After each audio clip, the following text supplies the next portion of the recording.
केरल का मेरे पास नहीं है, पर टोटल अभी अप्रॉक्सीमेटली 49,000 करोड़ हमारा इनकम है।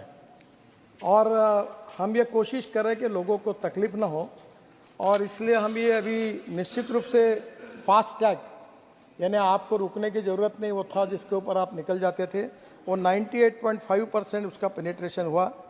और अभी तक फास्टैग जो इशू हुए वो 8.13 करोड़ हुए हैं।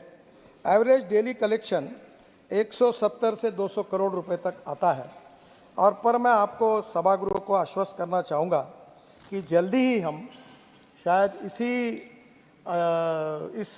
हमारे लोकसभा चुनाव के पहले, कोड ऑफ कंडक्ट लगने के पहले, हम कोशिश कर रहे हैं कि वर्ल्ड की best technology satellite based toll system, इसको हम पूरे देश में लाएंगे।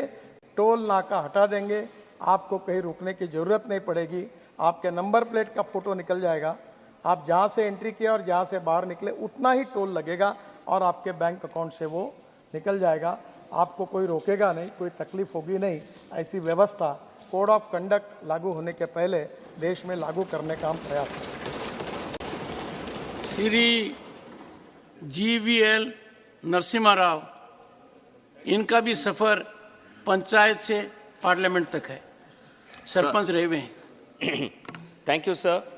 I'd like to congratulate Honorable Prime Minister and Honorable Minister for sanctioning more than 50,000 crores for highways this year. Sir, my question to Honorable Minister is about a particular toll plaza in Visakhapatnam city, Aganampudi Plaza, which is on a national highway, old national highway. A new national highway has already been constructed between Sabavaram and Anakapalli, but this old toll plaza continues to exist, and the people are actually, local people also do not have any exemption. As a result, they are suffering a lot. I'd like to appeal to the Honorable Minister to have the matter examined and to get this Aganampudi toll plaza removed as early as possible, sir. Thank you, sir. Honorable Minister. अध्यक्ष महोदय, ये कुछ जगह पर अड़चन आई है। हमारी सरकार आने के पहले यूपीए के कार्यकाल में प्रोजेक्ट में इकोनॉमिकली वायबल करने के लिए एक स्वीटनर करके नाम आया। स्वीटनर के रूप में ये किया गया कि शहर के नज़दीक टोल खड़े किए गए और बाद में वो टोल के टेंडर निकाल कर वो प्राइवेट पार्टी को मिल गए। अगर आज हम उसको टर्मिनेट करते हैं तो वो पार्टी हमारे ऊपर क्लेम डालती है, उनको कॉम्पेंसेशन देना पड़ता है। पर आप कह रहे ये प्रिंसिपली बहुत सही है, और इसलिए मुझे इस बात का अंदाज़ा इसलिए कि इस देश में टोल रोड की शुरुआत मैंने की, पहला पॉलिसी बनाई, और इसलिए शहर के बाजू में वो नौकरी करने जाता है उसको टोल लगता है। ये ठीक नहीं है। तो इसके बाद हम निश्चित रूप से ये कर रहे हैं कि शहर के बाद 6-7 किलोमीटर दूर बाद में टोल होंगे, ताकि गांव वाले जो रोज़ इंडस्ट्रियल एरिया में जाते हैं उनको तकलीफ ना हो। जो पुराने कॉन्ट्रैक्ट्स है वो हम लोग रद्द नहीं कर सकते, नहीं तो वो कॉम्पेंसेशन मांगते हैं। तो फिर भी नए इसमें ये जो आपकी तकलीफ है ये सही है, ये निकल जाएगी, ये हम जरूर प्रयास करेंगे। Shrimati Sulata Dev. Thank you chairman sir.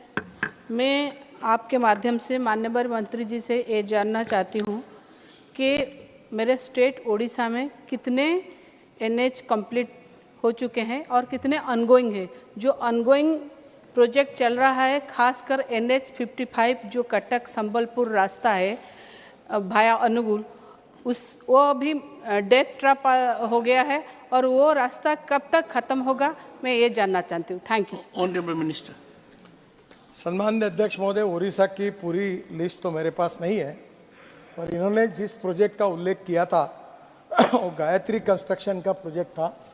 वो कंपनी अब NCLT में चली गई है, पर उसके पेटी कॉन्ट्रैक्टर को एस्क्रो अकाउंट खोलकर पैसा देकर हम काम पूरा कर रहे हैं।